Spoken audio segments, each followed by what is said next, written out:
Salut à tous les amis, j'espère que vous allez bien. Bienvenue dans cette nouvelle vidéo. Argentine-Canada, première semi-finale de cette Copa América. Victoire 2-0 des Argentins, comme ça a été le cas lors du premier match, lors du match d'ouverture de cette compétition-là. Faut pas oublier, l'Argentine et le Canada, ils sortent du même groupe. Victoire au premier match, 2-0. Eh bien, victoire aujourd'hui lors de cette semi-finale, 2-0. Et Julián Alvarez, encore une fois, qui a marqué. Donc, décidément, l'Argentine, le Canada plutôt, c'est la sélection porte-bonheur de Julián Alvarez. 2 matchs, 2 buts dans la compétition. L'Argentine qui était favori avant la compétition, ils étaient les champions en titre, ils le sont encore d'ailleurs. Et là, ils ont la possibilité, les amis, de gagner à nouveau cette Copa América.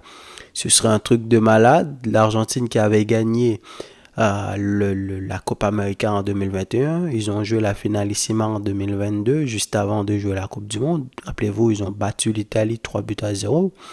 Ils ont gagné la Coupe du Monde et là, ils vont en finale pour la Copa América.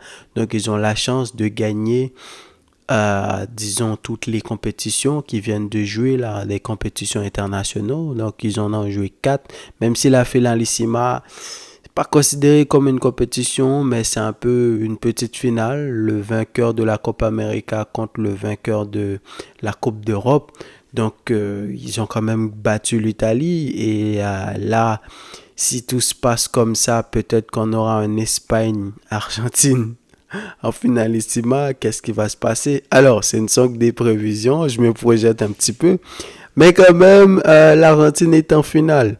Alors, Argentine-Canada, je pense qu'on va pas se faire d'illusions, hein. On savait très bien que l'Argentine était supérieure au Canada, l'Argentine était favori, et avant même cette semi-finale-là, donc c'est pas que j'avais des doutes, mais faut dire que je m'attendais pas à ce que l'Équateur fasse souffrir l'Argentine comme ça a été le cas.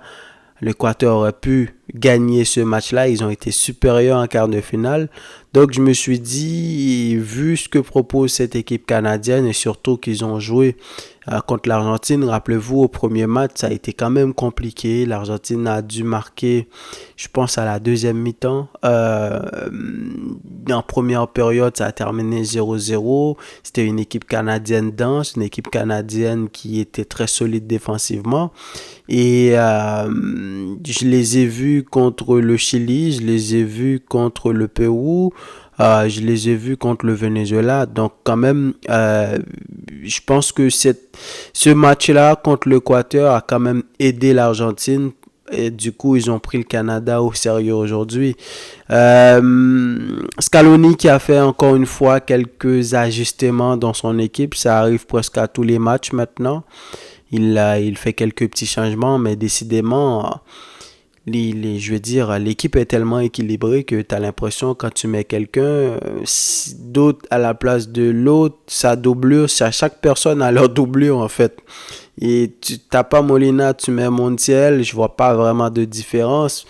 Molina est peut-être un cran au-dessus, mais voilà, t'as Tagliafico qui a joué aujourd'hui sur le côté gauche, Montiel à droite. Bon, la défense a été encore une fois Romero et Martinez.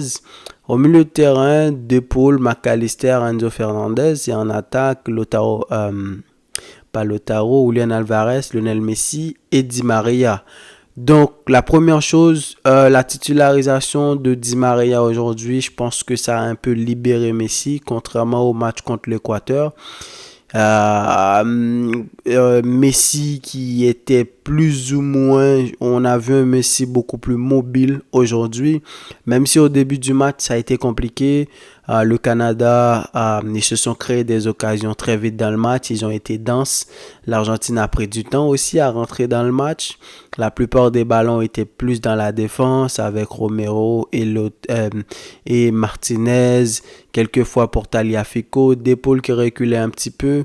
Mais Enzo Fernandez, il a été un peu mieux aujourd'hui, mais je trouve encore une fois qu'il n'est pas encore apte. Il n'est pas encore en forme après son opération. On voit que c'est un joueur qui peut-être il n'est pas encore à 100% de ses capacités parce que Au début du match, c'était compliqué. Si t'as pas un bon Enzo Fernandez et surtout le Canada qui a mis un pressing très haut et la défense canadienne qui a été solide. Dommage pour eux, ils ont encaissé 2 buts sur des erreurs, peut-être de placement, la passe d'épaule pour le premier but de Julian Alvarez. Donc je me dis, vu ce que proposait déjà le Canada dans ce match-là, comment ça se peut que Julian Alvarez ait été tout seul comme ça. Johnson, le latéral droit qui a mal couvert. Donc l'autre défenseur, la Bombito, je crois qu'il s'appelle, qui malheureusement, notamment Julian Alvarez, ça va vite. C'est un attaquant qui va très vite. Il est intelligent et du coup, il a pris le dessus. Il a marqué son but. Le but de Lionel Messi aussi, ça m'a fait rire. Je me demande même est-ce qu'il a touché le ballon sur le tir de Enzo Fernandez. Est-ce qu'il a touché? En tout cas, il a peut-être flotté. Au départ de l'action, je me suis dit quand même c'était hors jeu.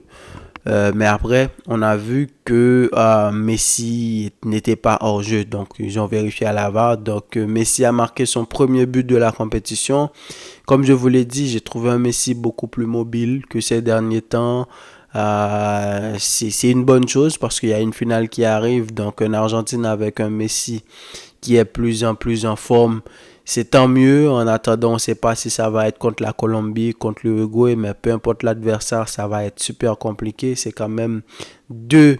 Ils font partie du top 3 des meilleures équipes de la compétition. Enzo, j'allais dire d'épaule plutôt, qui a été excellent. Excellent. Et aujourd'hui, il a donné une passe décisive. Il a eu des activités dans quasiment tout le milieu de terrain, un peu comme à son habitude. Et Di Maria également, je vous ai dit, qui a un peu libéré Messi. Parce que quand tu as Di Maria sur le côté qui est capable de déstabiliser d'un dribble et surtout qui est capable de combiner avec Messi, ça libère un peu de l'espace sur le côté, dans le cœur du jeu. Messi a reçu beaucoup de ballons, il aurait pu marquer plus tôt. Il y a une action là qu'il a reçu, il a fait un crochet. Tir pied droit, malheureusement, c'était pas cadré. Il a essayé de le mettre dans le petit filet. Il y avait une action aussi dans la surface où il est rentré. On a rarement vu Messi avec ces ballons-là dans la compétition jusque-là, mais malheureusement, son tir n'a pas été cadré. Il a essayé un lob aussi, ça n'avait pas marché. Donc, Messi a touché beaucoup plus de ballons, notamment après le premier but des Argentins. Donc, le Canada obligatoirement, ils ont dû commencer à jouer au football. Ils ont dû maintenant libérer quelques petits espaces et l'Argentine en a profité. Alors, moi, je dirais bravo quand même aux Canadiens parce qu'ils sont arrivés en semi-finale. C'est une très belle équipe. Je pense qu'il y a de quoi faire pour l'avenir. Des équipes comme le Canada, les États-Unis. Malheureusement pour les États-Unis, ils ne se sont pas qualifiés. Hein. Je vous le rappelez, le carton rouge de Weah contre le Panama, ça les a pénalisés. Mais c'était quand même une très belle équipe de football. Le Mexique, c'était pas mauvais. Malheureusement, l'Équateur s'est qualifié sur eux, mais le Canada, en semi-finale, première fois. Est-ce que c'est la première fois qu'ils participent à la Copa América? Faudrait que je vérifie, mais quand même, ce qui est sûr, c'est que la première fois, ils arrivent aussi loin. Donc, semi-finale, ils n'ont pas été mauvais. Ils ont joué contre une Argentine qui a été supérieure à eux. Ils auraient pu marquer aussi. Après les 2 buts, là, ils ont monopolisé le ballon. Ils se sont créés des occasions. Dès les 80e minutes de jeu, ils auraient pu marquer des buts. Peut-être que à 2-1, le match aurait pris une autre tournure, on ne sait pas. Mais quand même, Ismaël Koné au milieu de terrain, c'était pas mauvais. Eustáquio, Jonathan David. Donc, très belle équipe canadienne, très belle sélection canadienne et j'espère qu'ils pourront participer à nouveau dans cette compétition-là et continuer sur la suite. Le Canada qui s'était qualifié pour la Coupe du Monde de 2022 et franchement, ils sont tombés dans le groupe je crois que c'était la Croatie, il y avait la Belgique aussi dans ce groupe-là, si je me souviens bien. Donc, ils n'ont pas été mauvais. Le Maroc, ouais, je pense Belgique, Maroc, Croatie. Donc, ils n'ont pas été mauvais. Et d'ailleurs, beaucoup de joueurs sont partis de leur club. Je pense à Johnson, le latéral droit qui a quitté l'Impact, je crois. Ismaël Koné aussi qui est parti. Donc, félicitations quand même aux Canadiens, mais malheureusement, Ils n'étaient pas favoris. Je pense qu'ils ne doivent pas partir avec... quand même, ils doivent avoir un très bon sentiment. Évidemment, perdre comme ça, ils espéraient la finale, j'imagine. Mais quand même, c'est déjà une bonne chose. Donc, l'Argentine est qualifiée pour la finale qui va se jouer dimanche prochain. Donc, demain, on attendra pour voir est-ce que ça sera contre la Colombie ou contre l'Uruguay. Donc, dites-moi qu'est-ce que vous en avez pensé de ce match. Et quant à moi, je vous dis à la prochaine pour une nouvelle vidéo. Salut.